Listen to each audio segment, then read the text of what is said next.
ईदी साहब को आप अब्बू कहती हैं? जी, हमारे अब्बू हैं। हमारे अब्बू हैं, अब्बू ही रहेंगे हमेशा। और हमें ही उनके साथ फीलिंग आती है और उनकी आवाज़ जो है ना वो घूमती है।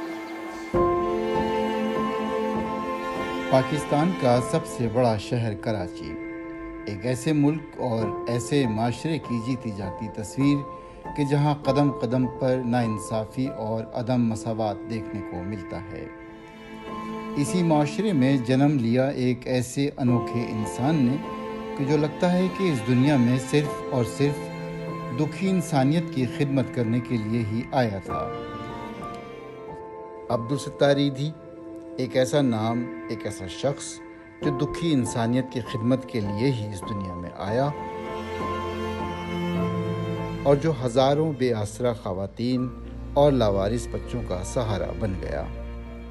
7 दहाइयों तक इंसानियत की बेलौस खिदमत करने वाला जब 8 जुलाई 2016 को इस दुनिया से गया तो वो अपना सुकून, अपना आराम, अपने अहलो अयाल सब कुछ खिदमत खल्क के लिए कुर्बान कर चुका था।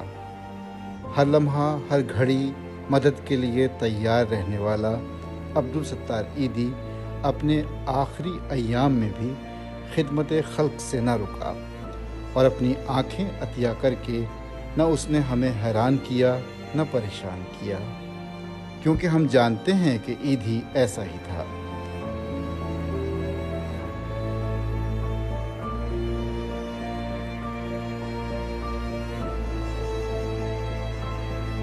इसीलिए तो आज ईदी हम सब में जिंदा है। आइए इस गुंजान शहर में ईदी को और ईदी वालों को तलाश करते हैं।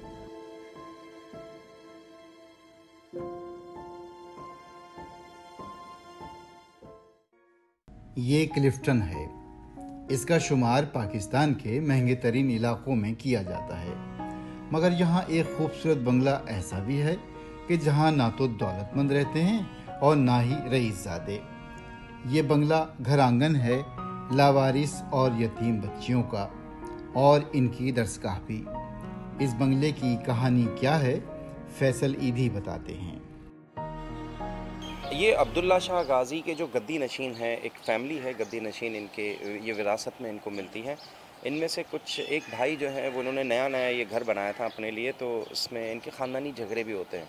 तो एक भाई का कत्ल हो गया तो उनका फिर दिल जो है ना इस घर से जो है वो उतर गया और उन्होंने फिर हमें दे दिया ये जगह। 1980s की बात है ये, आई थिंक 86, 85, 86 की। और ईदी साहब ने फिर यहाँ पे जो है वो शुरू में मेंटल असाइलम खोल दिया था। फिर इलाके के जो लोग थे उन्होंने वो एतराज़ किया, यहाँ पे एक एजेंसी के लोग रहते थे, उन्होंने भी बहुत एतराज़ किया कि आप यहाँ से मेंटल असाइलम को ले जाएं। फिर आहिस्ता आहिस्ता फिर ये चेंज होता गया और अब जो है वो कुबरा ईदी साहब के पास है। इसमें आपने भी कुछ अल्ट्रेशन वगैरह किया होगा? नहीं, हमने कुछ नहीं किया। ये बना बनाया पूरा फर्निश मिला था और कोई चीज़ का वो हमें बनाना नहीं पड़ा। अच्छा। और अब थोड़ा बहुत मेंटेनेंस तो थोड़े बहुत कलर वगैरह वो तो होता है, इतने साल गुजर गए।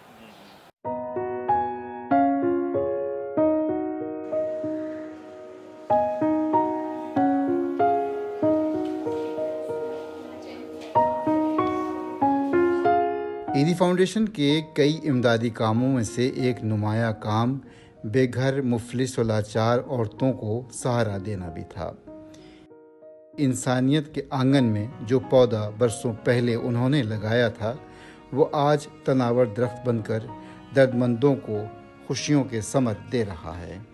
जब तशद्दुद और जुल्म का शिकार औरतों या ज़ईफ़ व माज़ूर लोगों पर माशरे के तमाम दरवाजे बंद हो जाते हैं, तब ईदी के शेल्टर होम्स के दरवाजे उन पर बिला मुआवजा ही खोल दिए जाते हैं। ये बच्चियां जो हैं वो हमें मुख्तलिफ़ जगहों से मिलती हैं। ये बहुत छोटी हमें मिलती हैं, 1 साल, 2 साल, 3 साल की, और इनके वर्षा को हम तलाश नहीं कर पाते तो हमें इनको रखना पड़ता है। तो जब तक ये हमारे पास होती हैं हम इनकी तालीम, तरबियत वगैरह सब कुछ करते हैं और इनकी हर चीज़ की ज़रूरत पूरी करते हैं। और जब इनके वर्षा मिल जाते हैं तो इनके वर्षा के हवाले कर देते हैं। ये गुमशुदा बच्चियाँ हैं, इनमें बहुत सारी गुमशुदा हैं, मेजॉरिटी गुमशुदा हैं, लेकिन कुछ ऐसी भी हैं जिनको माँ बाप भी बाज़ औक़ात दाखिल करा देते हैं या गुमशुदा होने के बाद हमें मिलती हैं तो उनके माँ बाप नहीं लेके जाते, क्योंकि घर में कोई ना कोई इश्यूज़ होता है, इंतहाई गुर्बत होती है, या जो है वो मियाँ नशा करता है, कमा के नहीं देता, माँ पूरा नहीं कर सकती, बच्चे बहुत ज़्यादा होते हैं, तो फिर ये जो है वो बाज़ औक़ात रहने देते हैं कुछ सालों तक, जब तक वो बेहतर नहीं हो जाते फिर ले जाते हैं। तो आम तौर से जो लड़कियां हैं उनसे देखो, वो कितने साल जो है वो इस होम में या इस तरह की जो दूसरे शेल्टर्स हैं उसमें रहती हैं? डिपेंड करता है, अगर वो बचपन से हमारे पास है तो ये तो फिर जवान तक, जब तक इसकी शादी नहीं हो जाती वो यहीं रहती हैं। बहुत सारे मोहल्ले ऐसे हैं जिनमें हमारी दर्जनों लड़कियां मौजूद हैं, वो पूरा पूरा मोहल्ला ईदी मोहल्ला अब कहलाता है कि ये सारी लड़कियां ईदी की हैं। इस तरह हमारे काफ़ी होम्स हैं, और जैसे इस्लामाबाद है, पेशावर, मुल्तान, लाहौर और कराची में इस तरह सबका सेटअप बना हुआ है। मरहूम ईदी ने जिन बेघर और बेआसरा लड़कियों को तहफ़्फ़ुज़ दिया, आज वो दूसरों की खिदमत में मसरूफ़ हैं। मैं छोटे से ही इनके साथ उनको देखती थी तो मैं बस मेरा दिल इधर ही काम में लग जाता था हमेशा।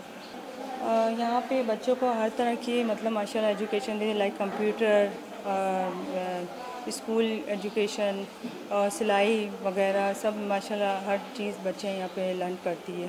ब्राइदी ने हर टीचर रखी हुई यहाँ पे पढ़ाने के लिए बच्चों के लिए, और मतलब यहाँ 5 से लेके 26 तक बच्चियाँ हैं जो एजुकेशन हासिल करती है, लाइक मैट्रिक तक।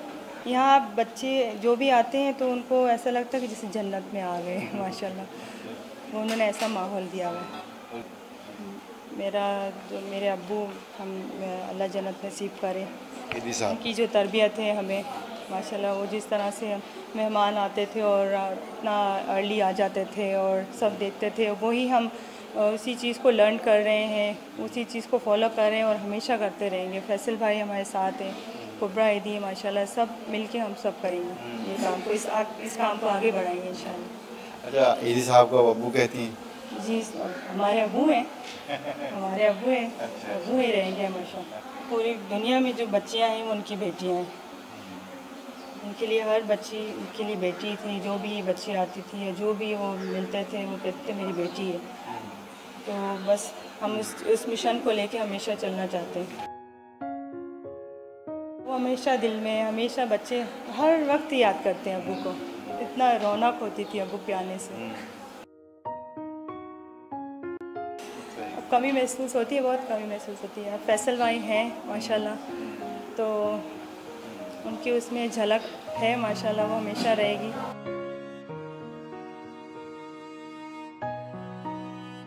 मैं यहाँ पर बच्चों को पढ़ाती हूँ और उसमें एक्टिविटीज़ भी सिखाई जाती हैं, कुकिंग सिखाई जाती है, उनको सिलाई सिखाई जाती है। एक्चुअली यहाँ पर ये है कि बच्चे दूसरे स्कूलों में हर क्लास में सेम एजेस के होते हैं, तो हमारे यहाँ पर इस तरह से नहीं है। मतलब कि अगर क्लास फ्री है तो उसमें कुछ छोटे बच्चे भी होंगे, कुछ बड़े बच्चे भी होंगे, या अगर आप मॉन्टेसरी में ले लें तो मॉन्टेसरी में भी कुछ छोटे बच्चे हैं, कुछ बड़े बच्चियाँ हैं। आप कौन सी क्लास में पढ़ती हैं सना? मैं 3 क्लास में पढ़ती 3rd में पढ़ती हैं। और आप? KG 1। आप भी फिर ईदी साहब से मिली होंगी उनके साथ? बिल्कुल मैं अब्बू से मिली हूँ, और उनकी हर शख्स जो मिलता है वो उन्हें अब्बू क्यों कहता है? और हमें उनके साथ फीलिंग आती है, और उनकी आवाज़ जो है ना वो घूमती है।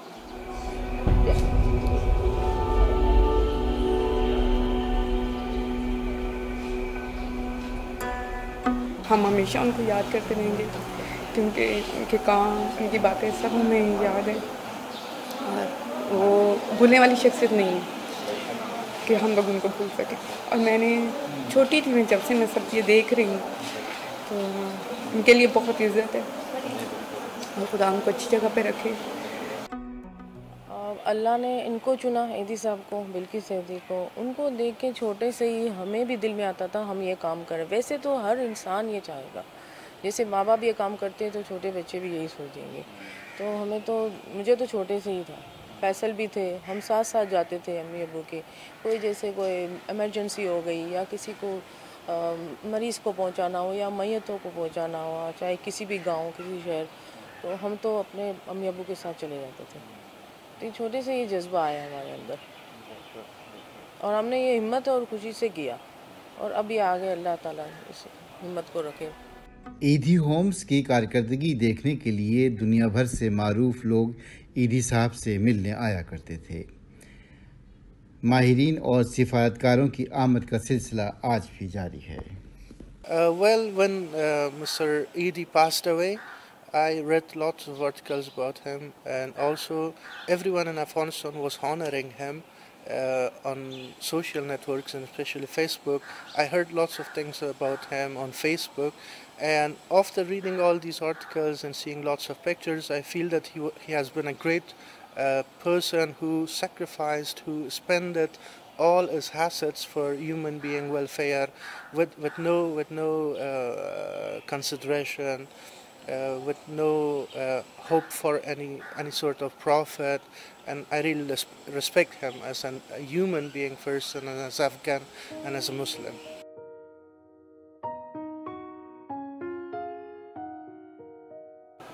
ईदी साहब के गुज़रने के बाद जो अरसा गुज़रा है, इसमें ईदी साहब की कमी ही सबसे बड़ा मसला था। लेकिन मम्मी का एक एक्सपीरियंस है, कुबरा मेरी बहन का बहुत ज़बरदस्त एक्सपीरियंस है, और फैमिली के दीगर मेंबर्स हैं उनका एक एक्सपीरियंस है, जिससे इस इदारे को हमने चलाए रखा और मज़ीद बल्कि हमने एक्सटेंड भी किया है। अब हम कराची के सबसे अमीर तरीन इलाके से, पॉश इलाके से, कराची के सबसे जो गरीब तरीन इलाका है जहाँ पे मज़दूरों की बहुत बड़ी आबादी है, और कराची का सबसे पुराना असल कराची जिसे हम कह सकते हैं, लियारी, हम उस तरफ जा रहे हैं।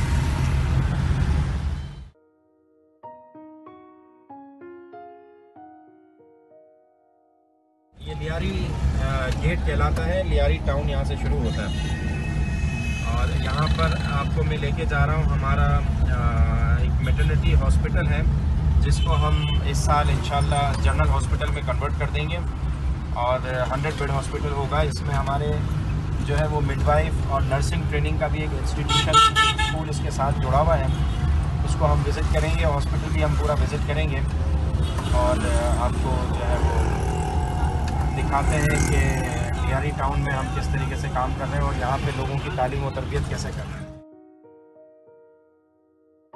पाकिस्तान में लाखों ज़च्चा औरतें और नौमौलूद बच्चे मुनासिब इलाज की सहूलत से महरूम हैं। ईदी फाउंडेशन की रूह रवा बिल्किस ईदी, जिन्होंने अपने शौहर अब्दुल सत्तार ईदी के काम में हर कदम साथ दिया, उनकी निगरानी में ख़वातीन और बच्चों को मौत के मुंह से बचाने के लिए दाइयों की खुसूसी तरबियत का बीड़ा उठाया गया। कराची में कायम किए गए इस अस्पताल में कई हज़ार औरतों और नौमौलूद बच्चों का मुफ्त इलाज तो कई सालों से जारी है। पाकिस्तान में अच्छे इंस्टीट्यूशंस के अंदर जो नर्सें बनाई जाती हैं वो पाकिस्तान से बाहर चली जाती हैं, यूरोप चले जाती हैं, कनाडा चले जाती हैं, अमेरिका चले जाती हैं, मिडल ईस्ट चले जाती हैं। पाकिस्तान में फिर बहुत ही जो है वो लो क्वालिटी नर्सेज रह जाती हैं जिनको वो लोग परमिशन नहीं देते या वो क्वालिफाई नहीं करती उनके एग्ज़ाम्स, और उन्हीं लो क्वालिफाइड जो स्टाफ होता है उससे हमें पाकिस्तान के बड़े जितने भी हॉस्पिटल्स हैं वो चलाती हैं। इसकी वजह से क्वालिटी केयर हमारे यहाँ गिर जाती है। तो हमने कोशिश किया हुआ है कि हम यहीं पर नर्सों को इस तरह हम ट्रेन करेंगे और उनको कुछ अरसे के लिए बॉन्ड करेंगे ताकि वो बाहर ना जा सकें और पाकिस्तान के ही लोगों की खिदमत करें। अब ये अस्पताल एक बाकायदा ट्रेनिंग इंस्टीट्यूट की शक्ल इख्तियार कर रहा है और पाकिस्तान में काबिल अमले की किल्लत को दूर करने में हाथ बटाना चाहता है। ईदी होम्स की तरह यहाँ भी तालीम और तरबियत हासिल करने वाली और यहाँ काम करने वाली कई लड़कियाँ ऐसी हैं कि जो खुद बिल्किस ईदी और अब्दुल सत्तार ईदी के ज़ेर साया पली हैं। हमारी महीने के अंदर जो नॉर्मल डिलीवरीज़ हैं वो 700-800 के करीब हैं, जो कि सबसे हाईएस्ट हैं डिस्ट्रिक्ट साउथ की, और किसी और इंस्टीट्यूट में इतनी ज़्यादा नॉर्मल डिलीवरीज़ कहीं पे भी नहीं हैं। तो हमारी जो स्टाफ हैं जो अंडर ट्रेनी हैं उनको बहुत अच्छा एक्सपीरियंस मिल जाता है और विद इन 1 और 2 मंथ्स वो इतनी ज़बरदस्त ट्रेंड हो जाती हैं। ये लेबर रूम है, यहाँ पर नॉर्मल डिलीवरीज जो हैं वो की जाती हैं, कंडक्ट की जाती हैं। और यहाँ पर हमारे लेबर रूम में यहाँ पर 3 टेबल हैं, एट अ टाइम यहाँ पे 3 पेशेंट भी डिलीवर हो सकते हैं। ठीक है, तो अगर आप अंदर से देख सकते हैं, वैसे तो हमने थोड़ा इसको इम्प्रूव किया है। जो चीज़ें यहाँ पर नहीं थी, जैसे वार्मर, सक्शन मशीन, टेबल्स वगैरह, बाहर से डॉक्टर शेरशाह ने हमें ऑल इक्विपमेंट्स जो है वो तकरीबन नई प्रोवाइड की हैं। तो हमने बहुत कोशिश की है कि इसको इम्प्रूव करें। यहाँ पर मज़ीद हमारा प्लान है नर्सरी बनाने का, तो छोटे बच्चों के लिए हम यहाँ पे इनक्यूबेटर भी रखेंगे। अगर इन केस किसी बच्चे को कोई प्रॉब्लम हो, टैकेपीनिया हो या साइनोस हो, अगर बेबी फ्लैट पैदा होते हैं, क्राई नहीं करते, तो हमारे प्लान में ये भी है कि हम आगे चल के इन बच्चों को भी यहीं पे ट्रीट करेंगे। यहाँ देखें एक लैब है जगह हर तरह के टेस्ट होते हैं। आजकल सबसे ज़्यादा मसला जो है, सबसे कॉस्टली लैब का ही प्रॉब्लम है। डॉक्टर तो कोई भी एक देख सकता है, बड़े सिंपल में फीस लिया और देख करके ये हुआ, लेकिन जब इन्वेस्टिगेट करता है करने के लिए, मुकम्मल टेस्ट के लिए, तो वो टेस्ट इतने महंगे पड़ जाते हैं जो एक आदमी को बेयर करना बहुत मुश्किल होता है। तो फैसल भाई ने ख़ास तौर से इस चीज़ के लिए इसको मॉडर्न लैब बनाया है, ताकि जितने भी मरीज़ हैं जो भी आ सकें, जो उसको पैसा बेयर नहीं कर सकते हैं, तो कम से कम खर्च के अंदर बाद का जो ऐसे पेशेंट जो कि बेहन नहीं कर सकते, मुकम्मल उनके लिए मुकम्मल फ्री उनके लिए। आप बताइए कि ये यहाँ पे किस किस्म के जो हैं वो मरीज़ आते हैं, आप किन किस्म के चैलेंजेस का आपको सामना है? ज़्यादातर तो गायनी के पेशेंट्स आते हैं, और ज़्यादातर इनको अनीमिया का ज़्यादातर सामना, हद से ज़्यादा सीवियर अनीमिया, जिसकी वजह से मदर डेथ ज़्यादा हो जाती है। पाकिस्तान वो मुल्क है कि जिसमें ज़च्चा ख़वातीन जो हैं उनमें सबसे ज़्यादा अमवात होती हैं, तो थोड़ा उसके बारे में बताइए कि ये जो ज़च्चगी के हवाले से जो मुश्किलात हैं वो किस नौइयत की हैं, क्या हैं? हद से ज़्यादा तो ये लोग अनअफोर्डेबल हैं, सही, हद से ज़्यादा सही, इस वजह से ज़्यादा।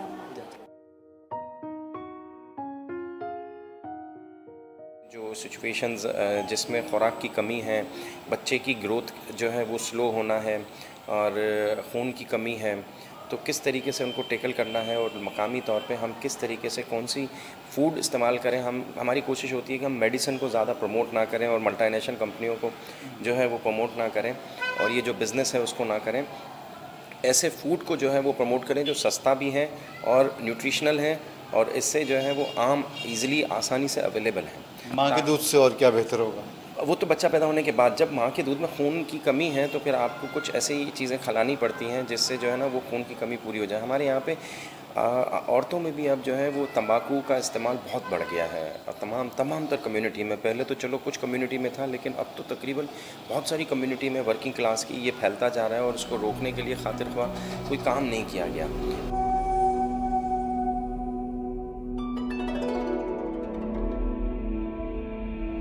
यहाँ तालीम पाने वाली, यहाँ पर काम करने वाली बहुत सी लड़कियाँ ऐसी भी हैं जो ईदी साहब के ज़ेर साया पली हैं। इनकी आँखों में भी आज वही ख्वाब है जो कभी अब्दुल सत्तार ईदी ने देखा था।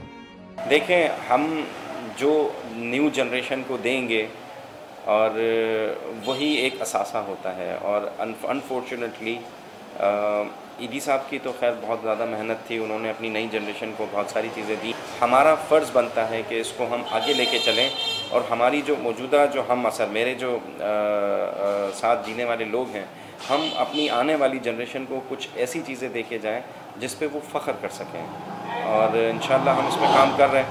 हम मुख्तलिफ़ एजुकेशनल जो एक्सपर्टीज़ हैं उस पर काम कर रहे हैं, और मुझे उम्मीद है कि हम नई जनरेशन बहुत ही जो है वो जज्बा रखती है और बहुत ज़्यादा बाशऊर है, और वो चेंज चाहती है, वो प्रोग्रेस चाहती है, वो हमारे इदारों को अच्छे तरीके से चलाना चाहती है, ताकि लोगों को हर बुनियादी सहूलत जो है वो मिल सके। और मैं बहुत पुरुमीद हूँ हमारी नई नस्ल से, और इसकी वजह यह है कि मैं इनमें जब बैठना उठना होता है तो वो बहुत प्रोग्रेसिव थिंकिंग रखते हैं, और मुझे उम्मीद है कि इंशाल्लाह पाकिस्तान को एक जागीरदारी मुल्क से प्रोग्रेसिव मुल्क बनाने में नई नस्ल जो है वो बहुत अहम किरदार अदा करेगी।